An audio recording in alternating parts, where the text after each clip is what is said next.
हमने पिछले वीडियो में देखा था किस तरीके से हम अपने इमेज को लिंक करा सकते हैं ना अपने वेबसाइट पे। अब हम देखेंगे यदि इमेज का साइज यदि छोटा या यदि बड़ा करना हो तो किस तरीके से करेंगे, और हर एट्रीब्यूट का यूज़ करके हम किस तरीके से दूसरे के वेबसाइट को लिंक अपने वेबसाइट में कराएंगे, है ना। तो पहले हम देख लेते हैं इमेज का साइज यदि छोटा बड़ा करना हो तो किस तरीके से करेंगे। तो ये हमने बनाया था अपना, इसे ओपन कर लेंगे। ओपन विथ, यहाँ पे क्लिक करने के बाद ओपन विथ सबलाइन, और इसे मैं ओपन कर लेता हूँ क्रोम में, क्रोम ब्राउज़र है ना। ये रहा हमारा कोड। तो यदि इस इमेज को हमें यदि छोटा करना हो तो किस तरीके से करेंगे, देखिए यहाँ पे हम क्या करेंगे, विथ एट्रीब्यूट का यूज़ करेंगे। ठीक है, इस तरीके से मैं इसका ये 100 पिक्सल कर देता हूँ और हाइट 100 पिक्सल ना। कंट्रोल एस से सेव, और यहाँ पे इसे रिफ्रेश। देखिए साइज क्या हो गया, छोटा हो गया। यदि हमें किसी दूसरे लिंक का, दूसरे वेबसाइट के इमेज, दूसरे वेबसाइट का इमेज हमें अपने वेबसाइट पे लगाना है तो किस तरीके से लगाएंगे वो भी देख लेते हैं। जैसे यहाँ पे ले लीजिए सरकारी रिजल्ट.com है ना। तो हमें इस इमेज को अपने वेब पेज पे लगाना है। ठीक है, तो लगाने के लिए सीख लेते हैं, वैसे ज़रूरत तो कम पड़ेगी मेरे ख्याल से। तो देखिए क्या करेंगे, इसका ये एड्रेस, ये जो इस इमेज का एड्रेस उसे कॉपी कर लेंगे, है ना। तो कॉपी इमेज एड्रेस, यहाँ से कॉपी कर लिया और इसे यहाँ पे सोर्स के जगह पे पेस्ट कर देंगे। तो मैं दूसरा इमेज बना लेता हूँ। ठीक है, इमेज टैग, और यहाँ पे सोर्स जो है, सोर्स एट्रीब्यूट, यहाँ पे इसे पेस्ट कर देंगे और कंट्रोल एस से सेव करके यहाँ पे इसे रिफ्रेश कर देंगे। ये आ गया इमेज। यदि इसे छोटा करना हो, बड़ा करना हो तो फिर से वही करेंगे, विड्थ और हाइट यूज करके छोटा बड़ा कर सकते हैं। ठीक है, अब हम देखते हैं यदि किसी दूसरे वेबसाइट को अपने वेबसाइट पे लिंक कराना है तो किस तरीके से करा सकते हैं। तो वेबसाइट को लिंक कराने के लिए हम क्या करते हैं, ए टैग का यूज करते हैं। ठीक है, ए टैग। तो यहाँ पे जो हर्फ यहाँ पे जो हर्फ एट्रीब्यूट है, इसके जगह पे हम क्या डालते हैं, उस वेबसाइट का जो यूआरएल है उसको कॉपी करके यहाँ पे हम पेस्ट कर देंगे। ठीक है, तो जैसे मान लीजिए कि मुझे ये सरकारी रिजल्ट.com क्लिक करें हमारे वेबसाइट में, अभी मैं बनाता हूँ कि उसके क्लिक करने पे ये सरकारी वेबसाइट खुल जाए, है ना। तो हम क्या करेंगे, इस एड्रेस को, इसे क्या करेंगे, कंट्रोल सी से कॉपी करके, और यहाँ पे हम क्या करेंगे, इसे पेस्ट कर देंगे, कंट्रोल वी, और यहाँ पे हम लिख देंगे फॉर सरकारी रिजल्ट वेबसाइट, है ना। कंट्रोल एस से सेव, और यहाँ पे हम इसे रिफ्रेश करेंगे तो ये आ जाएगा फॉर सरकारी रिजल्ट वेबसाइट। अब हम इस पर क्लिक करेंगे तो क्या आ जाएगा, सरकारी रिजल्ट वेबसाइट ओपन हो गया, है ना। तो इस तरीके से हम दूसरे वेबसाइट को अपने वेबसाइट में लिंक करा सकते हैं। अब देखिए यहाँ पे जब हम इस पर क्लिक कर रहे हैं तो ये जो ओपन हो रहा है अपने ही साइट पे ओपन हो रहा है, अपने ही पेज पे, जो हमारा ये पेज है इसी पे। तो इसे यदि हम अलग से इधर ओपन हो यहाँ पे, इसके लिए हम क्या करेंगे, टारगेट एट्रीब्यूट का हम यहाँ यूज करेंगे। ठीक है, टारगेट एट्रीब्यूट, टारगेट एट्रीब्यूट में यहाँ पे यदि हम ब्लैंक लिखते हैं, ब्लैंक, कंट्रोल एस से सेव करके इसे रिफ्रेश कर देंगे यहाँ पे। अब क्या होगा, इसे ओपन करेंगे तो ये अलग से अपना टैब बना के ओपन होगा। जैसे हमने यहाँ पे क्लिक किया, देखिए ये अलग से इस साइड ओपन हुआ, पहले क्या हो रहा था, यहीं पे ओपन हो जा रहा था, है ना। तो दूसरा इधर ओपन हो, इसके लिए हम क्या यूज करते हैं, टारगेट एट्रीब्यूट का यूज करते हैं। ठीक है, और यहाँ पे हम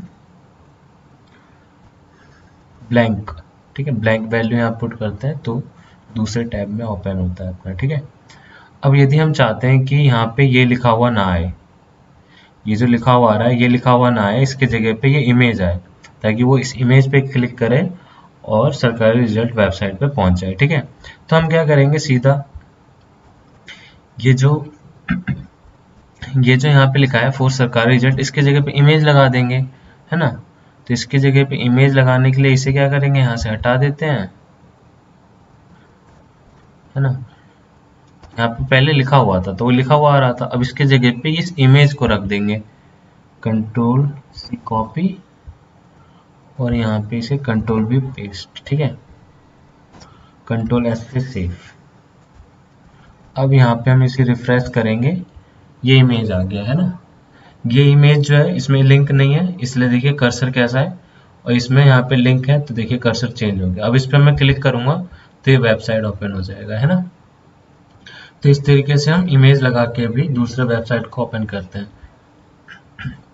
जैसे मैं आपको एक एग्जांपल दिखाऊं, jamia.ac.in, तो देखिए यहाँ पे क्या है कि इतने इमेज है ना, इस इमेज पे हम क्लिक करते हैं तो दूसरा ओपन हो गया, दूसरा वेबसाइट, दूसरा जामिया का, है ना। तो इस तरीके से हम इमेज से भी लिंक इमेज के पीछे भी हम लगाते हैं, है ना। ठीक है, और भी बहुत सारे हैं, जैसे इस पे मैं क्लिक करूंगा तो देखिए वेबसाइट ओपन हो गया। तो इस तरीके से लगाने के लिए हम क्या करते हैं, हर एट्रीब्यूट यूज करके हर एट्रीब्यूट में वेबसाइट का लोकेशन और जो यहाँ पे हम इमेज लिख देते हैं। यहाँ पे इमेज लिखो या फिर कुछ कंटेंट लिखना है तो वो लिख सकते हैं, या फिर इमेज यहाँ पे लगा सकते हैं, है ना। तो इस तरीके से अब यदि हमें अपने ही वेबसाइट को लिंक कराना है ना, तो हम अपने वेबसाइट का यहाँ पे लोकेशन डालेंगे इस जगह पे हर एट्रीब्यूट में। जैसे मान लिया कि एक और मैं यहाँ पे बना लेता हूँ फाइल, जैसे देखिए मैं इसके अंदर कोड ऑफ सीपी है, यहाँ पे एक और मैं फाइल बना लेता हूँ। ठीक है, इसका नाम रखता हूँ try डॉट html। ठीक है, ये मैंने एक और फाइल बना लिया, इसमें कुछ लिख लेते हैं, सबलाइन